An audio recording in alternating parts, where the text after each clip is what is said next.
Okay, I think we are live on LinkedIn and YouTube. I guess on Twitter now, or X, as they call it, you have to have a premium account to go live. I heard someone say that a few days ago, and it just came up, and I had to click through a few more buttons to disengage, I guess, X. But yeah, I guess you have to be a premium account holder to stream on Twitter. Oh well. Doesn't really matter. You are watching Dude, What's the Bid? We're going to talk a little bit about rates and technology today. I'm Kevin Hill, and I am your co-host, BrushPassResearch, here with Casey Larkin from Farelanes. How are you doing today, Casey? Doing well. Good morning. Happy Thursday. As always, excited to be here. Cool. And we have a special guest today, and that is Ken Apple from Project Apollo, a new tech venture getting into the freight brokerage industry. And we'll explore a little bit about what Project Apollo is, what they're doing, kind of their roadmap and their timeline and philosophy here in the next few minutes. But welcome to the show, Ken. Thanks for having me, guys. This is going to be fun. It is. It is. First, let's go over a chart Casey sent me earlier this morning showing, I always like seeing hockey sticks. I like hockey stick graphs. They make me warm and fuzzy inside, kind of like a nice cocktail on a Friday afternoon. And that's what we're going to talk about a little bit, because we've been talking about the market turning. Both Casey and I went to the TIA regional meeting in Dallas yesterday, where we talked about a number of different topics. And one of those was a market outlook, specifically from Stephens, the investment banking firm in Arkansas. And kind of reading the tea leaves on a lot of different economic data points and when the market may turn. I saw Craig, a tweet by Craig about record imports into the West Coast. He's become very bullish about the second half of 2020. What year are we? 2024.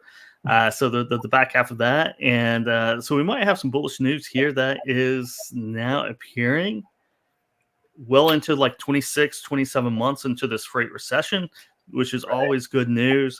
And Casey, take it away. What are we looking at here? Yeah, we are looking at rate per mile. Last week we were talking about June numbers as a whole, started to look at what we have here for July as well, and starting to see, we kept talking about the volume weighted average, right? Over the course of the last, 18 months, about 235 a mile. We were thinking, right, if we could get past that, we might start to see the market turn here in favor of, carriers, right? In terms of rates going up. So this is kind of exciting to see, right? We've seen increased volumes from some of the bigger guys out there. I know Ryan Joyce was on here last week talking about that. I think there was another publication this week. I think I saw Jason Miller commenting on, whether or not we can look at those increased volumes from the largest retailers as, being something that could kickstart the freight market. And then, obviously the container volumes, right, picking up. So, the hypothesis there is you'll probably need some more trucks to move all those goods, right, as they land, whatever ports those are coming into. So pretty excited this morning for the freight market. It's pretty cool to pull these numbers and see that, rates had jumped a good, 8, closer to 9% relative to the June average.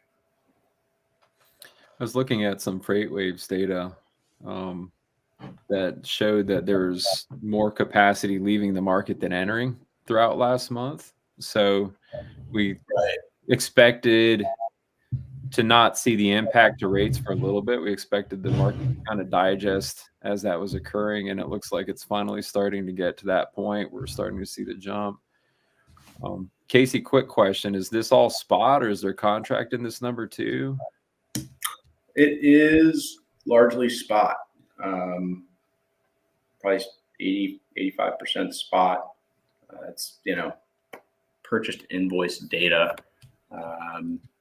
So these would be carriers, right, that are selling their invoices. Some of them are doing contract work, but it is largely spot, and fuels included here, right? Right. What fuels included in these rates? Is that what you just said? I do believe that, yeah, these are Okay. All in. all in. All in rates. Yep. Which is They're a good all thing. in. You know, it's mostly spot. It certainly weighs heavier to spot. In the spot markets where the language has been over the last couple of years. Especially when you look at the OTRI numbers, man, it was like sub 3% at one point over the last year or so. And, just everything on the contract market's been sucked up because the spot market's been just so miserable and pitiful. But so any signs of life coming out of the spot market is to be welcomed right now. And ready to get the engine started and the races out. So I think seasonal patterns are coming back into play, right? There for a couple of years, you could throw the seasonal patterns out the window ever since the pandemic, but those are really coming in line and playing, which is a healthy sign for a normal market, whether that's a good market or bad market. It's a normal market, right? The normal fluctuations. So it's encouraging to see. We saw a number of reports from different shippers that were trying to take advantage of these low spot rates and we're turning contract over to spot more and more. If you're one of those shippers, you're probably sweating right now. Mm-hmm. you definitely are. It's that cat and mouse game that shippers play, that we all play, right? Not just shippers play, but shippers and carriers and brokers. We're always playing a cat and mouse game with each other, and that's a conversation we had with a shipper that does a lot of frozen foods and refrigerated freight. Casey and I had sat down and had fried chicken with a shipper that we got into this discussion. Chicken Wednesday. Yeah. Chicken Wednesday. Yeah. NT Logistics Chicken Wednesday. It was delicious. Really awesome fried chicken. But no, yeah, that was a really interesting conversation. I guess from was it El Monterey, maybe? Yeah, that was one of the brands. So it's Rui's Foods was the actual parent organization, but one of their big brands.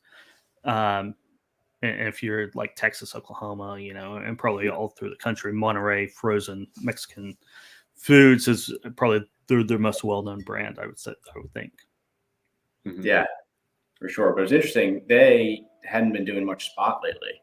No. But surely, to your point, Ken, there are some folks that may be kicking themselves for a little bit of too much exposure to that right now. Yeah, absolutely. Yeah, it was a tantalizing offer and it still probably is even at 249. But I think the writing's on the wall that those days are probably very numbered. I think that we are seeing that market turn the way we expected, and any sort of carrier or broker right now is finally starting to breathe a sigh of relief. Exactly right, and that delta or difference between contract and spot has narrowed down to the point where you can have a jump in spot that finally overtakes contract rates. What a weird market that it's lasted this long. It is. Right. I think I saw a longer downturn than the bull market, the COVID bull market, officially. Mm-hmm. Yeah, those hangovers are rough. Yeah, I remember. The Stevens guy yesterday was talking about, and you can see this in the data and stuff. The last two bull markets or recessions, and one of those was the double hurricanes and the ELDs. There's the earlier one in I think 2014, 2015. Then there's the ELD craze and the hurricanes, and then this latest one. But the two previous ones were kind of mirror images, right? The 18 months up, 18 months down. Or however many months that was, but it's kind of a mirror image where this one, I I don't think it's really quite. It was a long bull market, but I think we've extended into this downturn, into this bear market. I think it was about 18 months up, and now sitting at 26 months down. So any reprieve is appreciated. For sure. Yep. It's about time. So Ken, let's talk about you.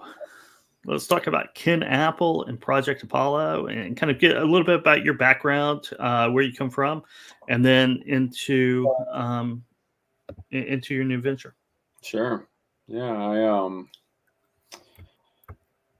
about 12 years ago was when I first had my experience in logistics, always in 3PLs, always on the tech side.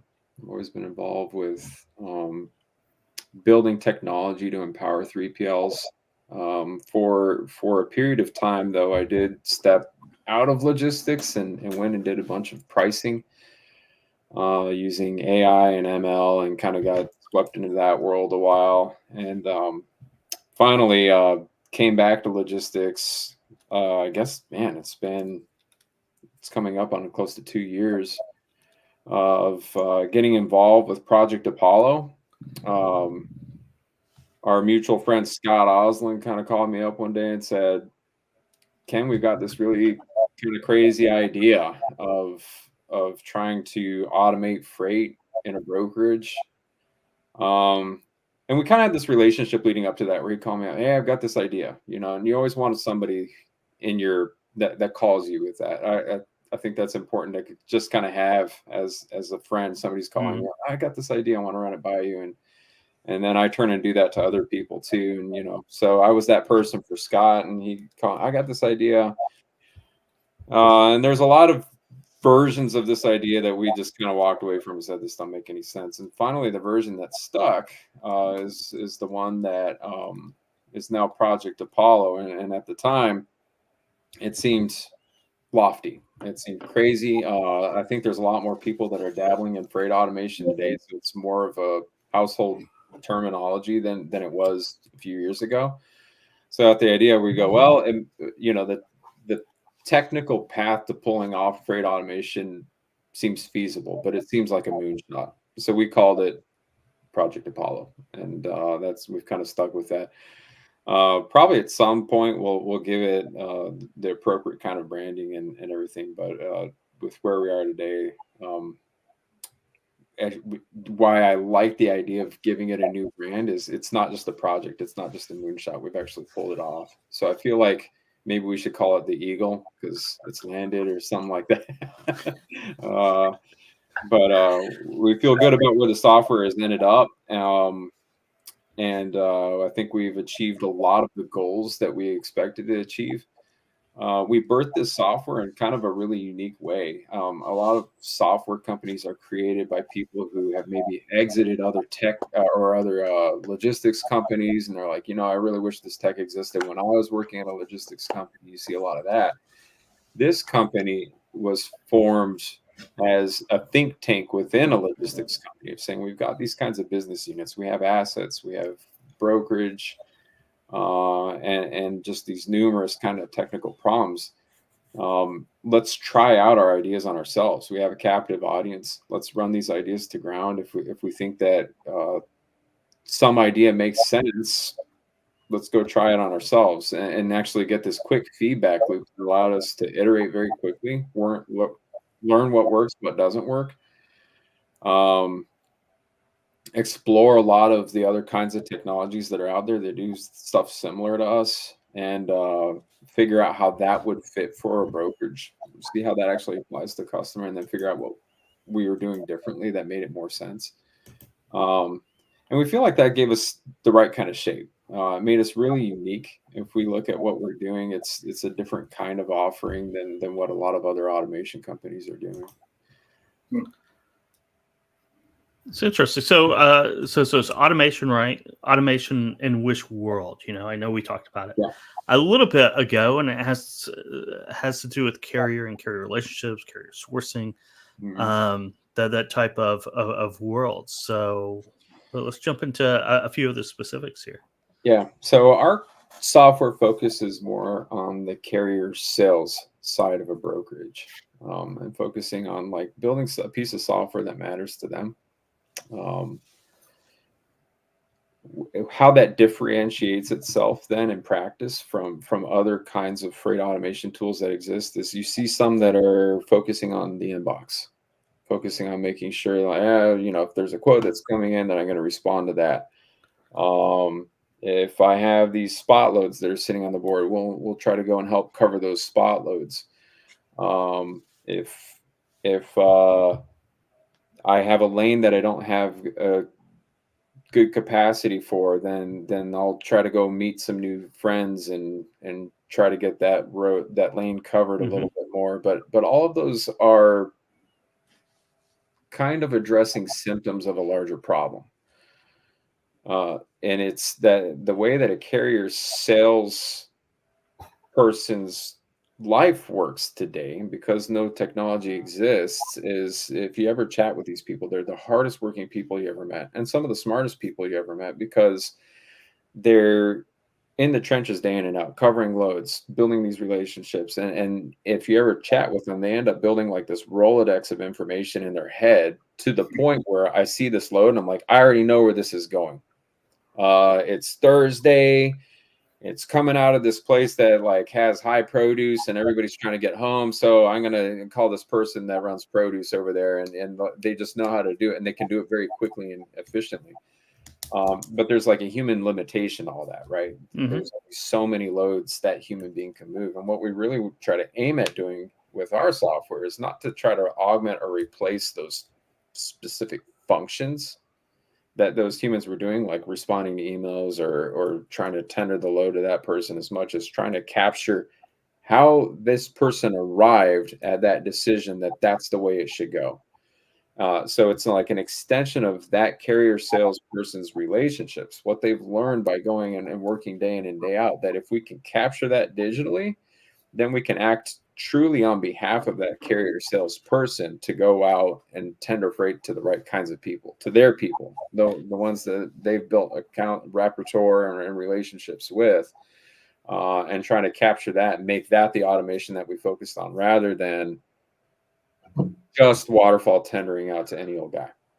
Yeah, it's one of those things that you find, and whenever I was selling carrier lists back in the day, I ran into the silo of information, right? And that silo could be different departments, it could be different offices, especially in branch offices. You find that where one branch office has different relationships with the same or different carriers that another office needs. But you can take that down, and I think that's what you're explaining as well. Take that down to the individual rep. Individual rep is just a bunch of little mini silos within a bigger silo of that department or that team or that branch location, right? And being able to synthesize and put that all into one, I guess meta decision-making tool is something that everyone has been looking for probably decades now, but certainly for the last decade, people have been trying to bring all that intelligence into one application. I guess that's a fair way to say it. One application, is that, or is there a better way to say that?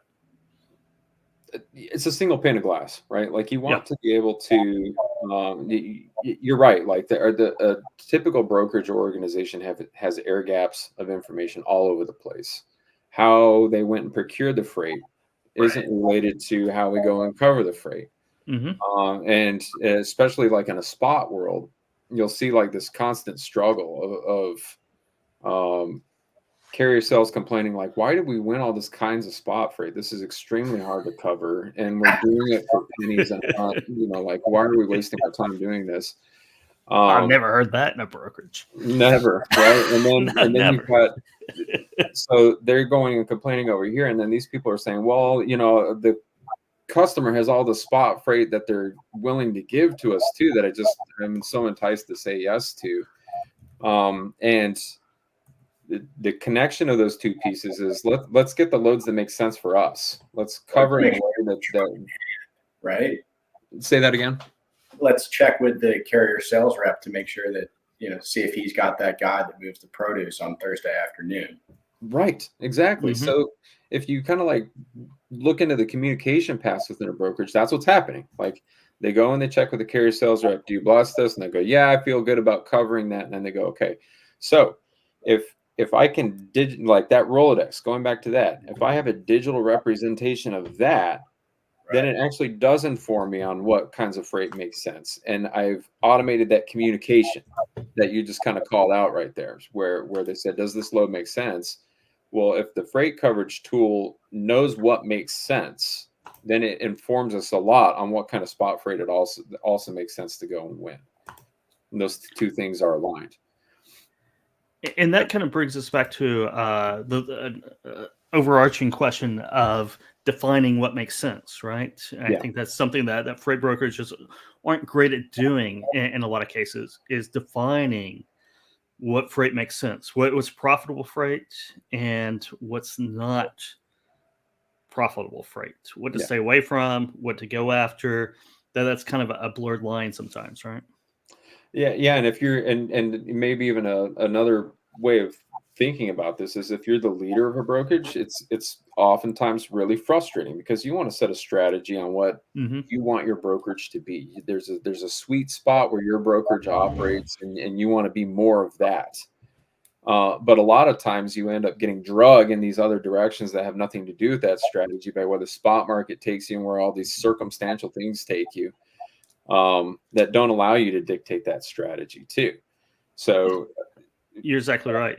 Where the spot market drags you, and sometimes where your salespeople and employees drag you, because their strategy isn't always aligned with what you want your brokerage to be, right?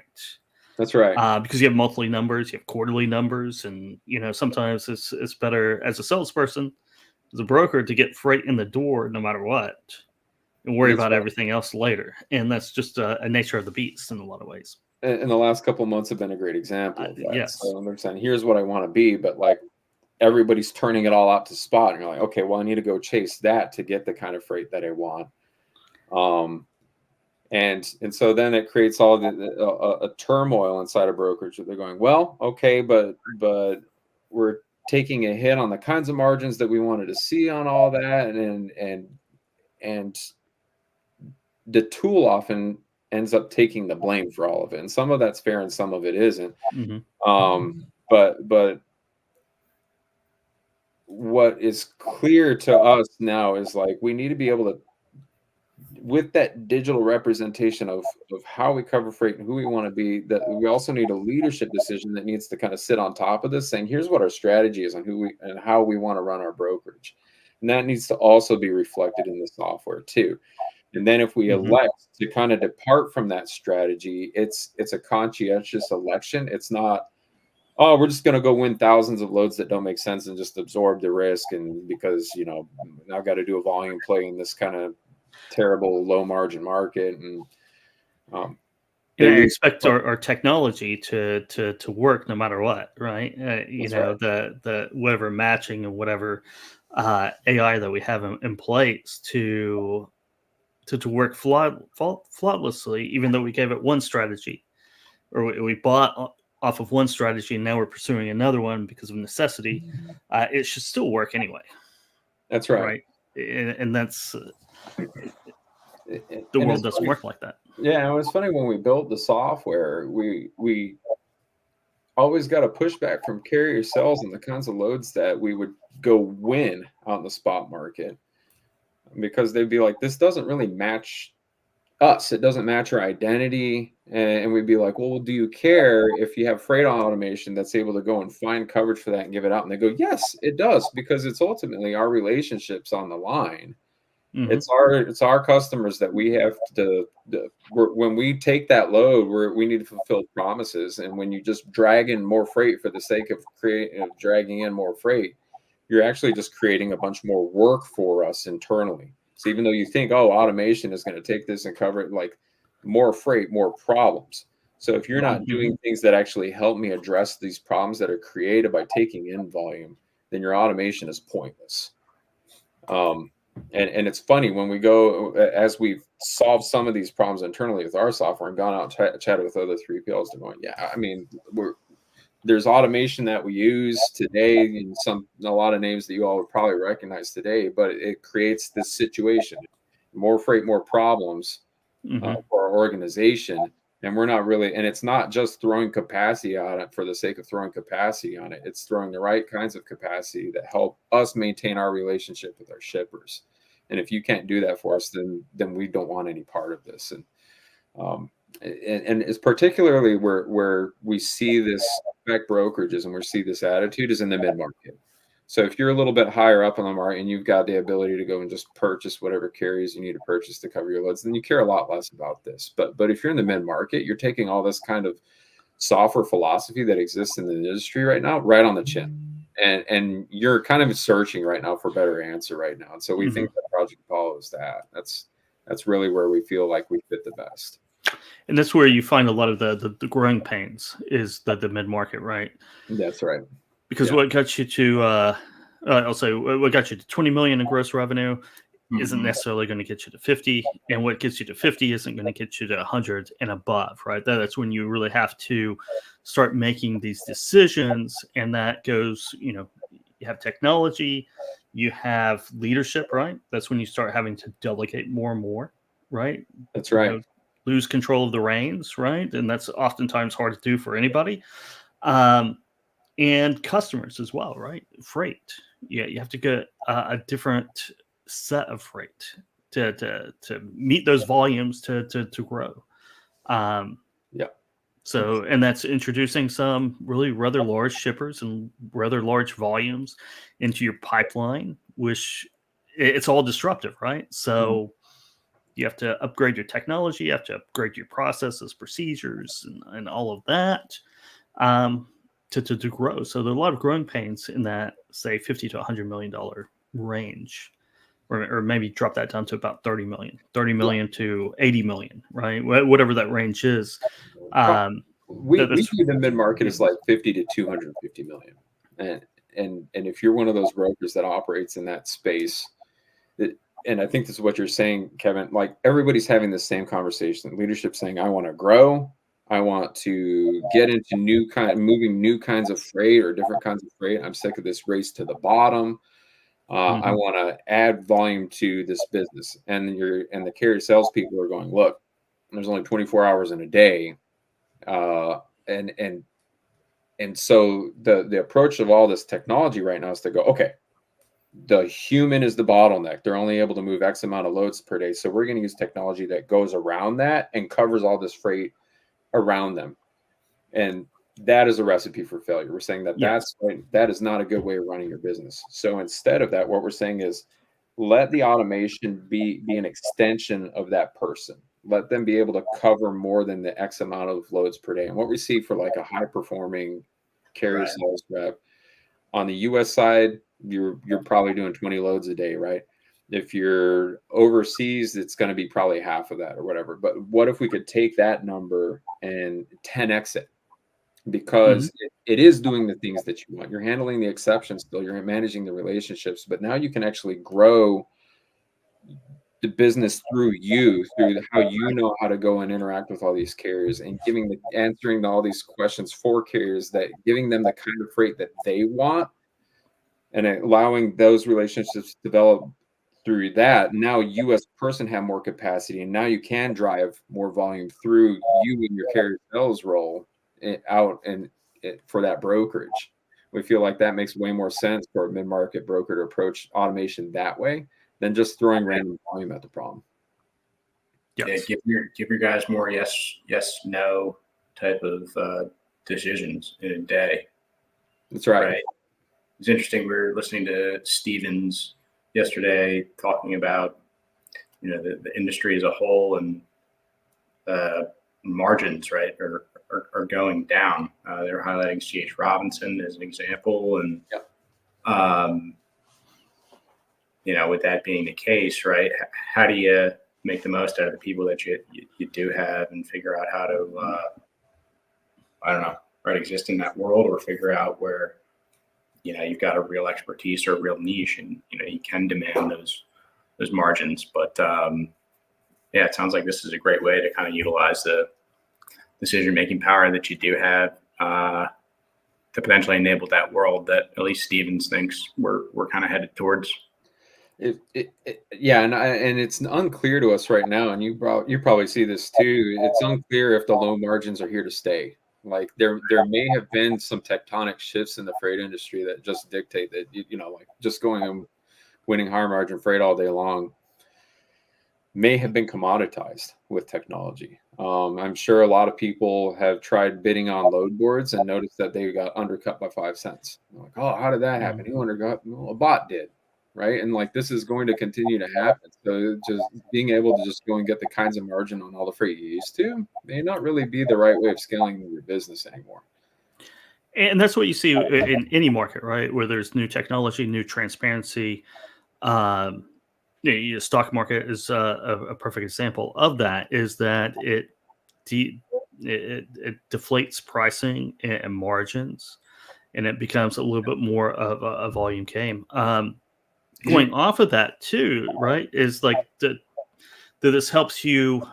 Can you talk about how it might help you differentiate yourself, right? As in picking that niche of freight that makes sense and removing yourself from the freight that you lose money on at the end of the day, where you just spin your wheels at best case scenario. Yeah.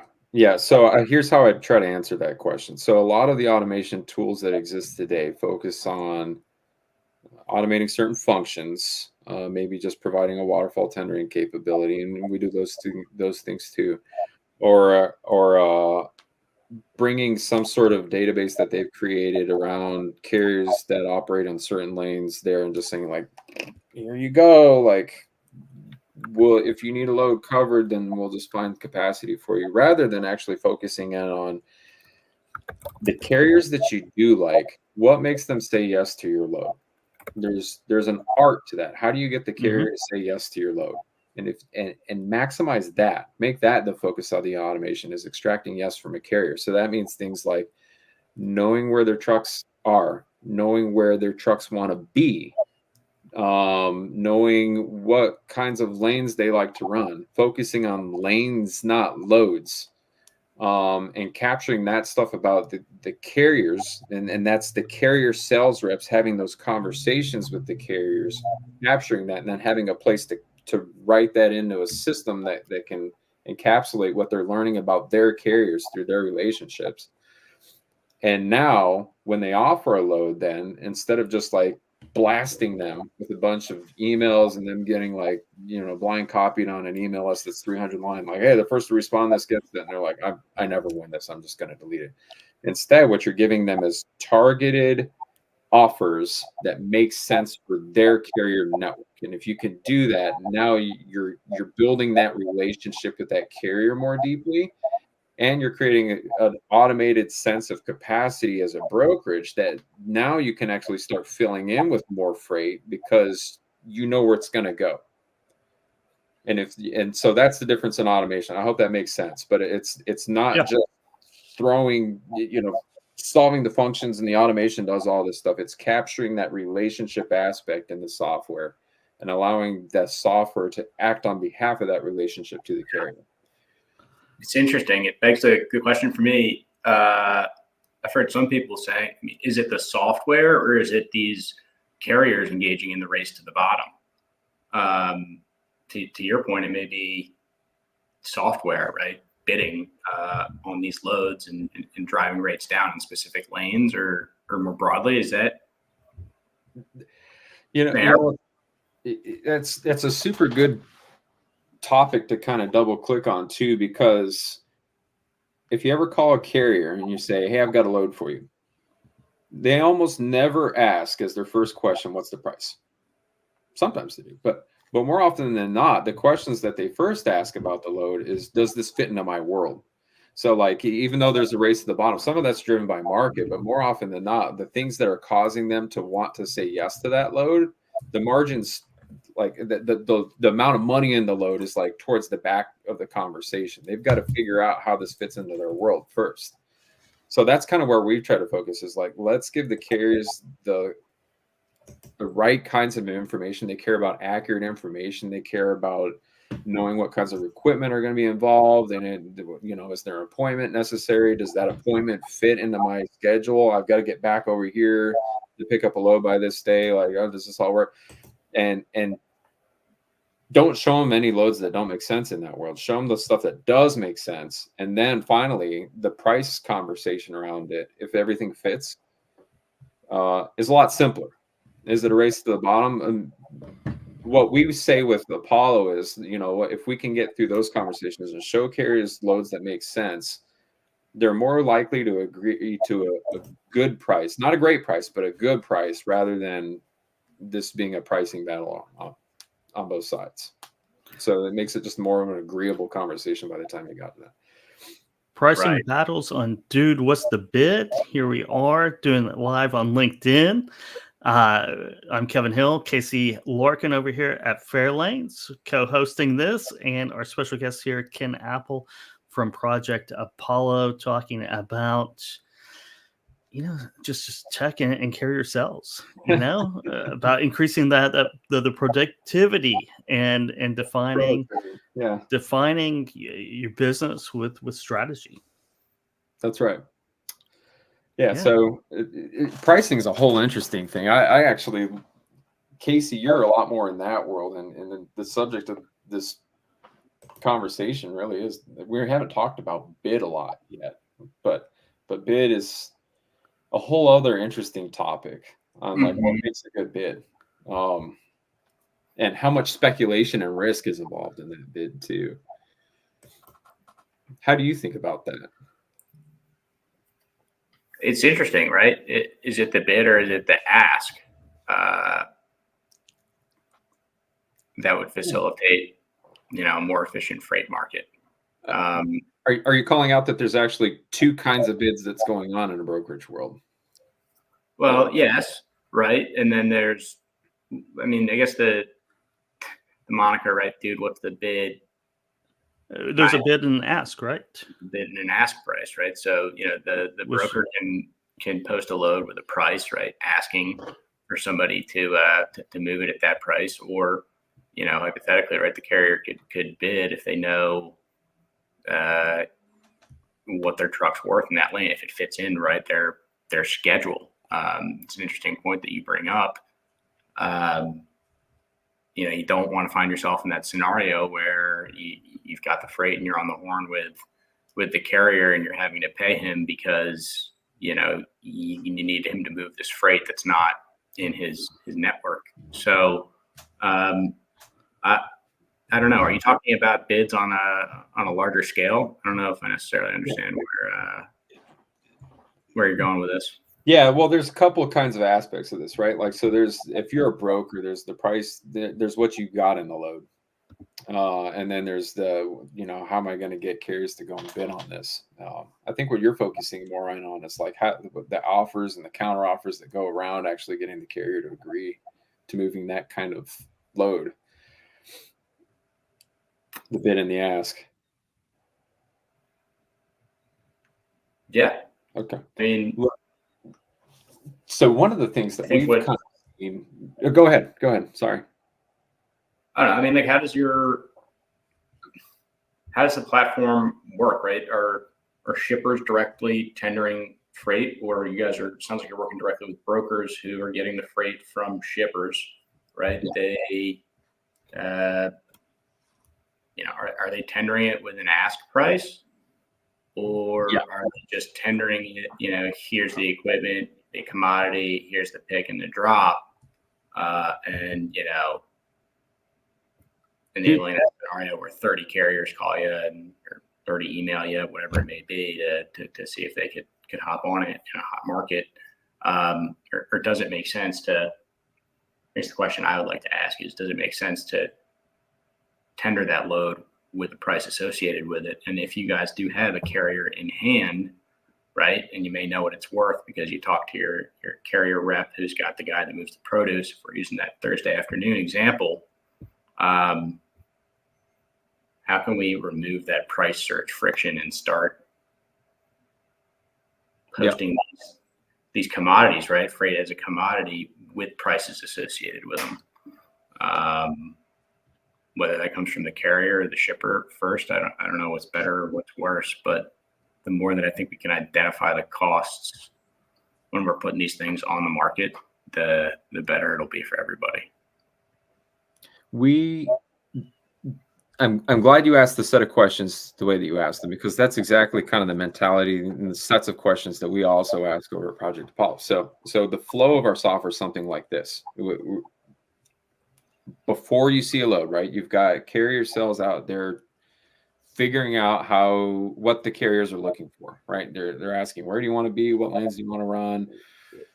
When are you going out? When are you coming back? Blah, blah, blah. We'll get you home by Friday. All that kind of stuff, right? And they're taking all that stuff and building out a robust carrier profile, like way more robust than what you'd probably see in any sort of typical TMS. And we focus, like, that's where the big data collection happens. So now you've got, what we're trying to do in that situation is capture that Rolodex, that instinctual thing that a carrier sales rep knows of, oh, this load, okay, it's going that way, and all that, the routing that they're able to do in their head so quickly. So we get the basic building blocks of that. Now, when a load comes in, what we're able to do is go and waterfall tender those loads to those carriers along that axis.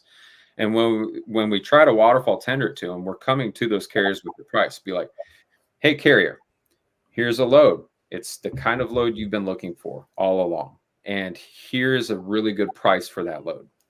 And part of what the carrier sales rep was trying to understand around that before any load came in was what would be a good price around that. They're trying to establish that. So when our software goes and offers it to a carrier, it's their price in hand, and all they have to do is like, yep, that's my load. I want to take 10 loads like this a week. Boom, cool, great, sent. If that process doesn't work out, though, now you need to kind of rethink this a little bit. Now you got this load and it doesn't match, or something just kind of went off about you being able to give it to the carrier that you expected. And so it's not just a waterfall tendering strategy. Now we have to like pivot and try other kinds of things. So we start changing our tune. So the carrier has an opportunity to respond on those loads. And after a certain amount of time passes, what Apollo's kind of doing on the backside is saying, here's how much time I have to pick up. And I'm kind of managing the clock here, because that's what a carrier salesperson does, right? Like, if, here's my sweet spot of when I can get the most coverage, but as I start getting closer to here, I'm going to try different things. So the software emulates that too. So after we aren't getting anywhere with this, then it starts opening up bid processes. Okay, what do you need for this load on this lane? And they start opening up and expanding the search to, it's still just the carrier network for that broker. We're not doing anything super big.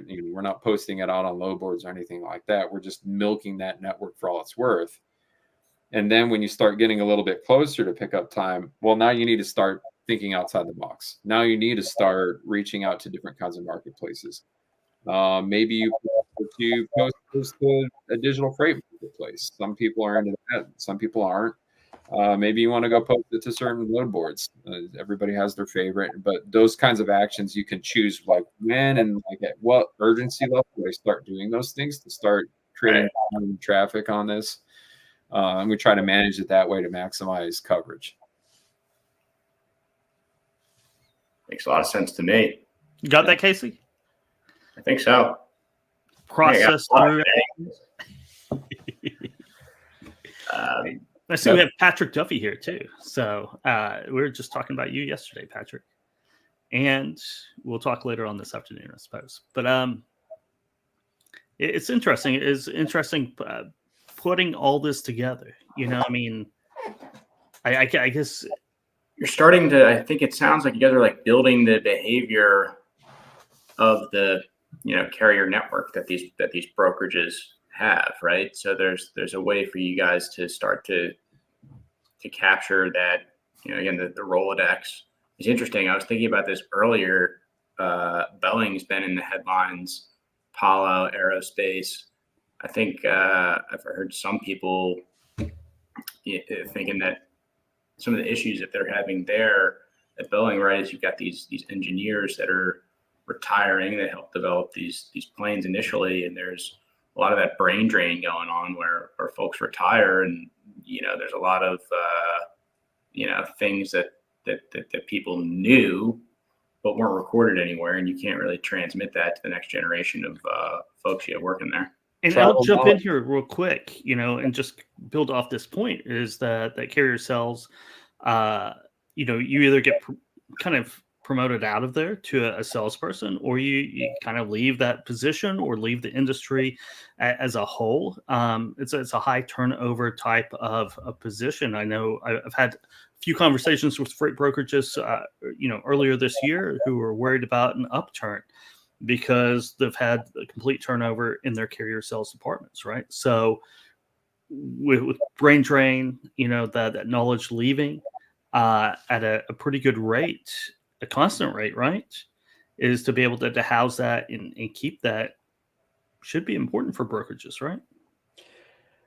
Our approach, I see where you're going with it. Like what you're trying to explore out is, does Apollo make sense as a risk mitigation strategy of having these people that house all this information about how the business runs in their head?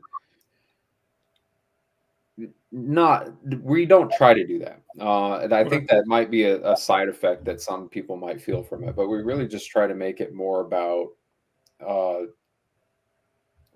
you get to extend yourself beyond your human capabilities. So in other words, it still requires the carrier salespeople to actually just go focus more deeply on those relationships because they don't want to be order takers, right? They don't want to just spend all their days just doing this routing thing in their head. They don't like that either. It allows them to go focus on, like thinking about what the data that they're capturing in this, making that the right kind of data, showing where their lanes are weak, showing where they need to focus and build deeper relationships, not focus on how are they going to cover this one load, but how am I going to cover the second and the third and the fourth of it just like this, because I want to go win that kind of freight. And if I can get a carrier that works and put them in place and they cover that load well, then I want them to always be primary on that. And that's really where they want to spend their time. And so, yes, it takes it out of their head, but not to protect the business. It's really to extend themselves. Okay. Right. So we don't want the carrier sales rep to feel threatened by the tool. That would be a very normal reaction to seeing if I describe this to carrier sales rep, like, you're just replacing me. That's not what we want to be. No, it's just more information. It's super helpful. I mean, I don't know. Well, I don't think we were talking about maybe replacing that carrier sales rep, but like if you have, it should give the tools for a new carrier sales rep that is first day on the job, better tools to be able to execute instead of maybe 1 or 2 days of training of this is what a truck is, and the basic trainings that freight brokers, giving them more tools, and to be able to, when that carrier sales rep leaves, whether it's the company or maybe they go into customer sales or something else or a different department, right? Be able to enable kind of the same thing, right? Put another button to the seat and be able to help them along instead of replacing, but keeping that knowledge of your predecessor who is calling the same carriers right before you, being able to digest that information and have access to that, right, and to use that to better perform your job. It's a better way to put it. Sorry, Casey. Right. To your point, Kevin, like to pick up on those past relationships, what is the behavior of this carrier, and how do I, become as good at working with him and the next guy as, Johnny who's moved up the ladder. Yeah, I think that's what I was thinking. It kind of sounds cool to me from that perspective. And to double click on the butts and seats comment, I'll make my bold prediction about the future of this industry. There's a number of 3PLs that have become very, very large by doing the butts and seats strategy. I don't think we'll ever see in our lifetime another brokerage grow into one of those behemoths that same way ever again. I think the ones that do grow will be the ones that use tech automation like this. You know what? I agree with that sentiment. I do. We might see one more, right? But not for a good reason. I would say this: we might see it, but not for a good reason, right? And because I believe in what you're saying, and that is becoming so easy to leverage technology to where you don't have to do that anymore. and it's much lower cost to do it with technology as an assistant to a button a seat, right? That you don't have to use butts and seats. I like this butts and seats now, so I'm going to keep repeating it. But to have that as a blunt object, like a hammer, and it's just like, I'm not going to use anything else. I am just going to use human power to do this. That makes no sense whatsoever. Now, whether someone tries it or not is a different story, right? But I don't see a lot of people trying it anymore because you can leverage all of this and have less butts and seats and get the same results. Well, it will. I mean, I made a comment earlier that I wasn't certain that the high margin days weren't gone forever. If that premise is true, then yeah, I don't know how you would just scale this with butts and seats. Yeah, and there's got to be an aspect of efficiency to all this. You're exactly right. But yeah, I don't think that is going to be a prevalent business practice at all. You might see someone try it though, but you might see someone succeed at it. But it's going to be the exception and not the rule anymore. But the tech has to be right. I mean, there's someone I was chatting with in this industry who made the comment. I'm sick of all the tech bros showing up to this party like they thought they just came up with some brand new novel idea and they throw it at this industry, and they expect the industry to just go and change to operate the way that they thought it should operate. It just doesn't work that way. And the successful people will be the ones that actually understand how this industry ticks and builds tech that matches the communication paths and the way that we actually work. So we've just tried to be really conscientious about that. Is like we want to emulate the communication that happens today rather than just throwing tech at the problem. Yeah, I think you see that a lot is building tech for how freight brokers should work, right? In best case scenario, not how they do work. That's right. That communication lines that exist today instead of how they really should exist in a perfect world. Yeah. I mean, it's interesting. I think back to the conversation we had with George Abernathy a couple of shows ago, and we had this freight tech revolution 1.0. There was a whole bunch of Silicon Valley money coming in, a whole bunch of tech bros coming in. To your point, Ken, guys that probably hadn't operated before, right? There's no not much tribal experience there with a lot of those companies, people that started them. But it's cool now in this second wave. You see, the venture capital, companies like Venture 53 with, guys that have the experience, the knowledge, and now they've got the capital as well to start investing in companies. And you see, Project Apollo, right, coming out of Mariner, formerly, like Gulf Relay, right? These are guys that have been moving freight, know what they're doing, and kind of honing their tech skills. So, I don't know. Have you seen a little bit of that, Ken? A little bit of an evolution of the freight bro becoming a bit of a tech bro? I don't know if that's the best way to say it or not, but it is cool to see that we're getting there some way. Yeah, I thought, and it's funny, we were making progress on this, and then AI kind of ruined it. Now everybody's showing up with an AI, and we're kind of resetting back to tech bro mode.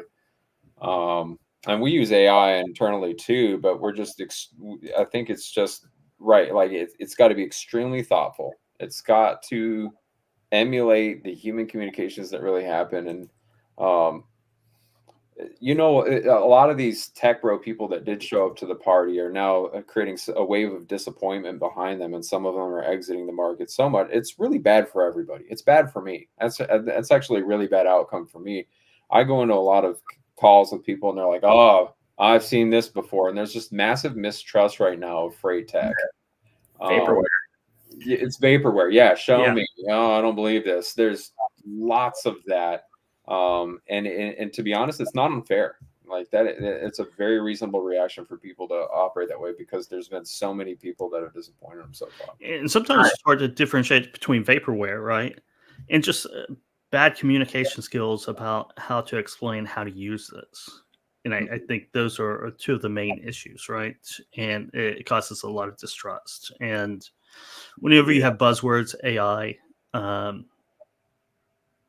is because everyone's just overusing it. That's right. Yeah. For sure. And, I mean, right, you come in, right, and you say you've automated logistics.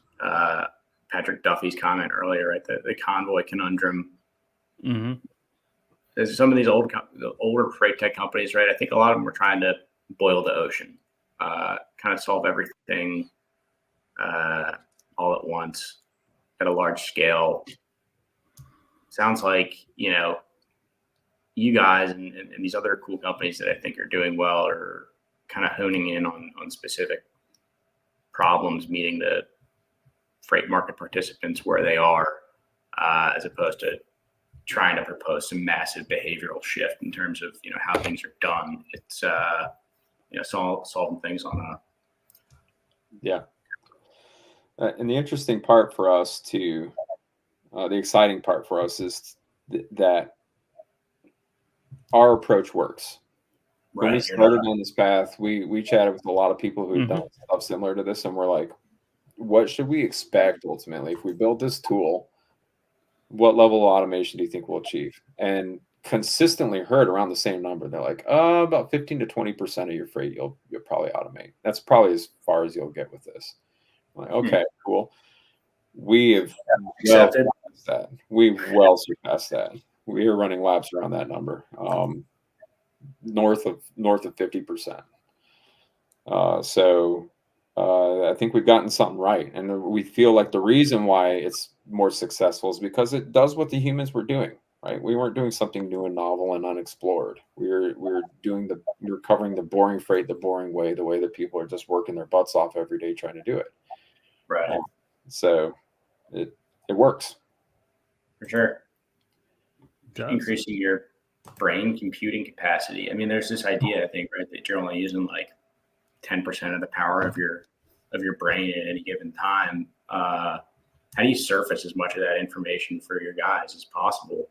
Share that information around and figure out what makes the most sense, and get back to those earlier, like figure out where you can win. It's not just take stuff to take stuff, and you want to keep those guys happy too that do know the things and do have things to share. So I don't know, kind of behooves you, I guess, to take advantage of it when you can.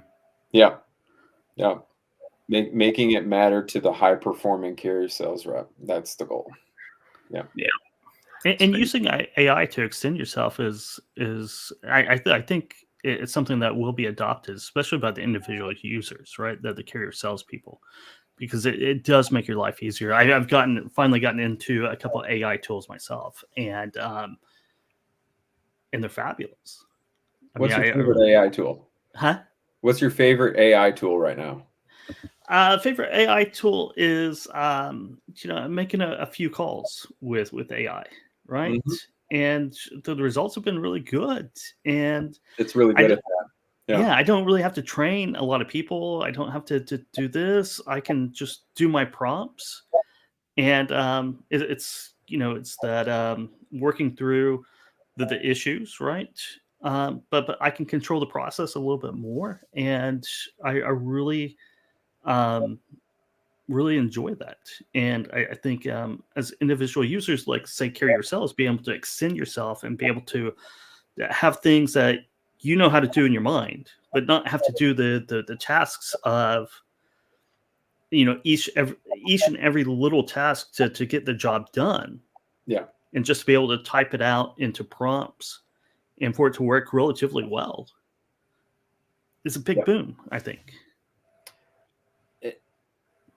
The AI calling stuff is really trippy too. I mean, I think there's an aspect of this too where, like, if you use it the wrong way, carriers do not like that. They do not want to call from a robot. But there's a really soft way of doing it that I think makes sense for them. Like the carrier does care about really accurate data. So getting accurate data for them with a robot, they'd be good with that. Yes. Asking them, do you still have that truck over there? Would you be interested in a load, or did you find something already? that, really short, Mhm. brief collection of information that helps make their life better and extends this Yes. relationship between the broker and the carrier. That's okay. You just got to be really careful to be honest and transparent about how you're using that Mhm. kind of stuff. But yeah, that's And seamless about it, right? Getting into a complex conversation of building a relationship, let's say, yeah, is certainly not there yet. Whether it'll ever be there, who knows? Probably not. But collecting that vital information that's very specific, that both sides need to be very specific. It's a great tool. yeah, that's right. And then you don't have to rely on anyone to record that information. Track and trace. Track and trace, yes. Yeah. Yeah, you don't have to have someone input that and decide whether they actually want to input it this time or a typo or something like that. You don't have to really worry about that. You can just go to the data extraction, right? Because it's all transcribed right there. And it could be placed anywhere automatically at that point. That's So right. you don't have to open up another window to put it over here. It can just go wherever it needs to go in the background.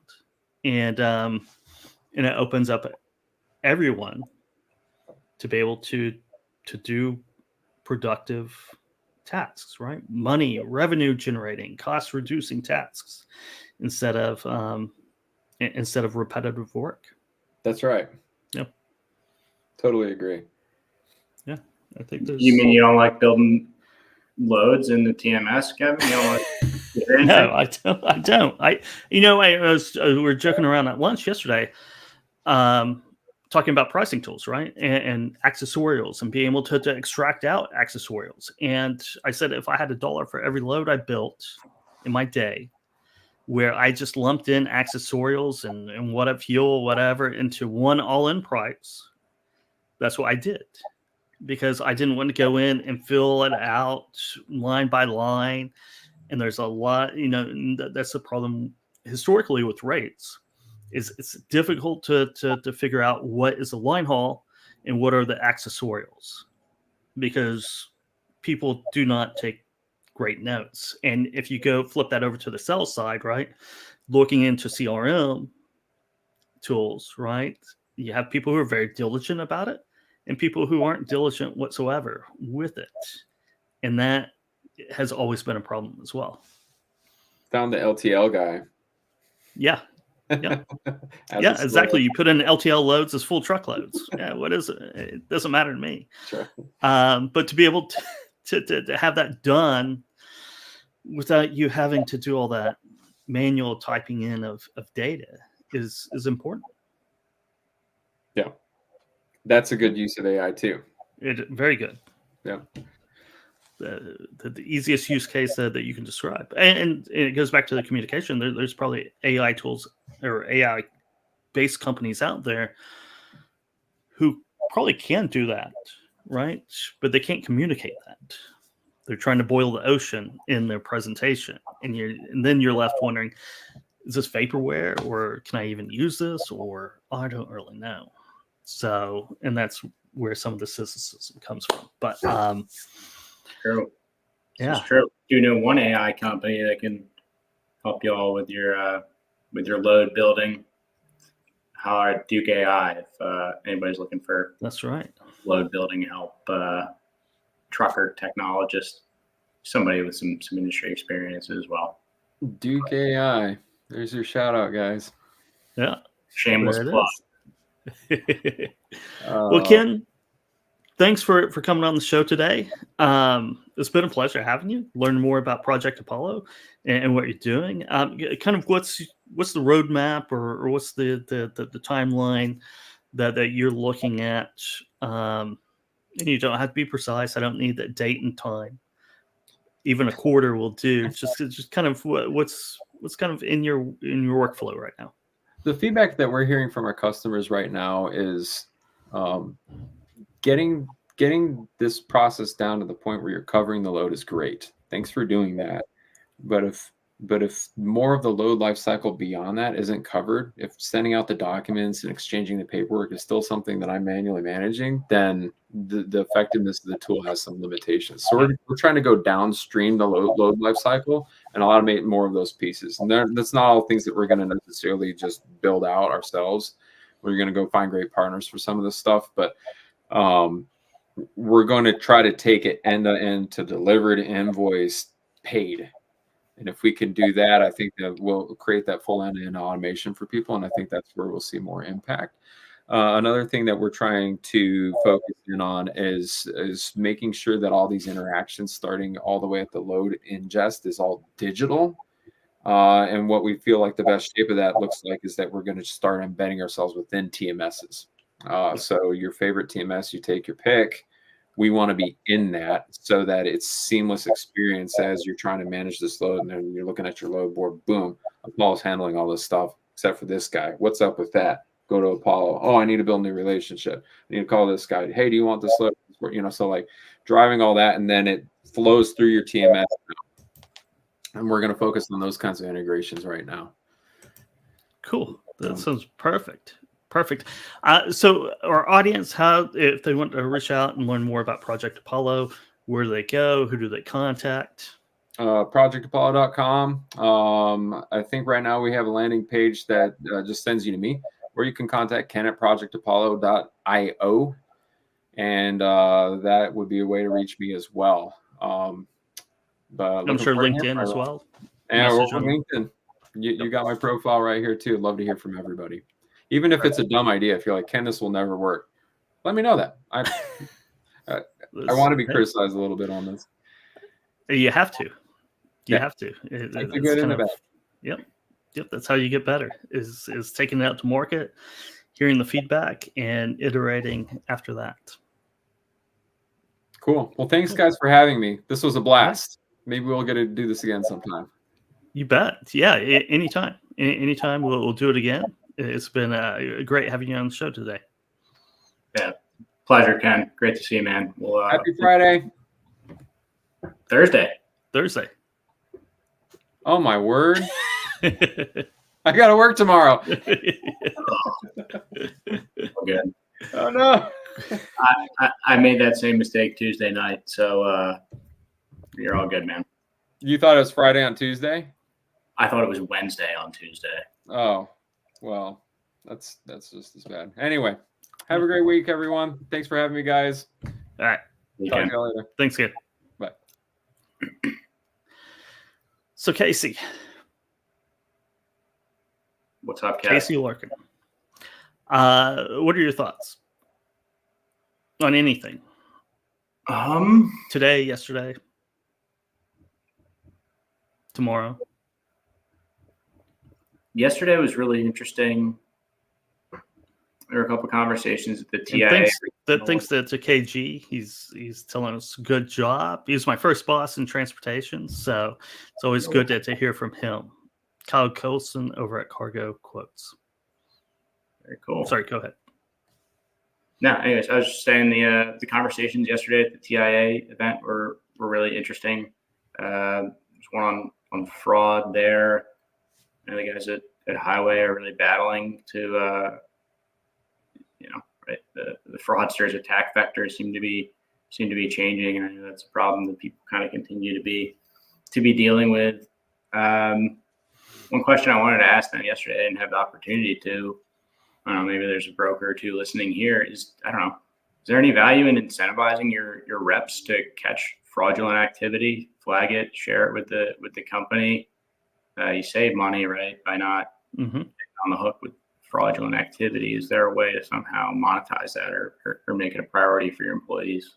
I think there is a way to. I think you have to be smart about it because, oftentimes you hear this in business school too, right? Incentivize for A and get B results, right? You might not get the results that you really want, but you probably stamp out fraud by doing that. You might be detrimental to something else. So you have to be smart about that. But I think there is a way to do that. And we were talking right before the show, and KG's listening. So we had a pretty strict vetting process of carriers, right, when I was brokering loads, right? And so conditional carriers, right? That was our big thing, was conditional carriers. And that was more on the risk liability of accidents, of maybe something going wrong. And it always came up with urgency. And that's something they talked about, Jordan over at Highway and Triumph Pay and the attorney, Helmerich, I think, we're talking about as well. And that's where fraud happens, right? That's where bad things happen, is urgency. I got to cover a load at 3 p.m. on a Friday. I just need anybody, whoever's going to take this, I'm going to give it to them. And that's where, urgency and anonymity, all right, places where, there's not a lot of good tracking. There's not a lot of good record keeping at the shipper or the receiver. And there's a third one that I can't remember off the top of my head. Like to Craig's point yesterday, Mhm. Mentos doesn't give two craps whether or not it's 3 o'clock on a Friday afternoon or not, right? Like they're not happy when their Mentos gets stolen. Easy. Maybe that's easy to the move stuff. model for your last smile and dial brokerage, is a floor full of superheroes that just, we're not going to get any of your freight stolen, right? And you go to any customer in the world and say, we are Batman. And well, one of the scenarios that they painted, and I think Craig was doing that, is removing with magnets. Right? Was it magnets? Removing the back doors of a trailer without breaking that seal. Removing that, only taking 20% of the freight. Mm-hmm. And then replacing the doors back. And it takes months, maybe 6 months for, audits to come in saying that we're short here and we're short there. It's almost impossible to catch that. But yeah, there's still loads of Mentos, Oreos, and Trident gum. Right. Anything you can sell to a corner store, bodega. Liquid things, right? I was talking to freight brokerage. Energy drinks is huge, being stolen right now, right? It doesn't always have to be high value product. Right. Whatever's liquid, right? Whatever that you can sell to the corner stores, whatever you can get into warehouse and have it sold before it even gets there, is that threat for fraud. Right. I mean, it's fucking Sherman Barnes, who was sitting next to me, scrap metal. Right.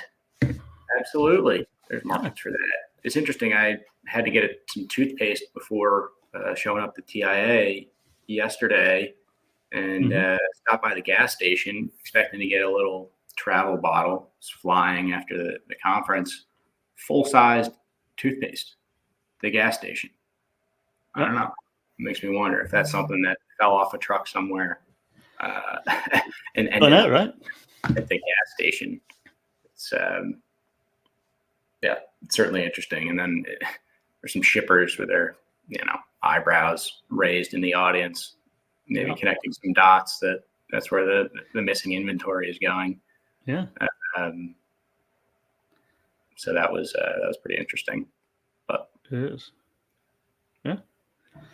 But yeah, it was a good day yesterday. Good morning this morning, and I guess with that we can wrap the show. Sounds good. See you next week. You bet. See you next week, Casey. Everybody out there, be good. Have a great weekend. Make some margin, and be happy. Rates are up. Rates are up. Yes, rates are up. It's great. Hopefully, we can continue this pattern. All right, we have one more here. KG. With rampant efforts for us purchasing dormant MC numbers, it is extremely hard to protect against fraud, even the tightest fences around your approval process. FMCSA has to tighten up their vetting process, especially around the ownership changes. There's something that they talked about yesterday as well. Is there is one ring in Southern California where they purchased 5 MC numbers for about $100,000, and what was the rest of that story? Is they committed fraud off of it. The solution in 18 months, I think, is the latest that I heard, they're working on it. Yeah. But no, to your point, right? Like, how many MCs will be bought and sold between now and when FMCSA can figure out a way to tighten up this? Exactly right. And another thing the lawyer said, the attorney Craig said, was if you do have a dormant MC number and you need to sell that, or if you want to sell it, though there's nothing wrong with selling your MC number, get a bill of sale. Right. If you do not get a bill of sale, you're liable in certain ways to anything that's done with that MC number after it because you can't prove you sold it. Get a bill of sale. At least wipe your hands clean with that. But you're exactly right, KG. The dormant MC numbers are a huge problem. Yes, they Huge are. problem. Yep. All right, cool. Casey. Happy Thursday. Happy Rates are Thursday. up. Rates are up. See you guys Have next fun. week. All right. Peace.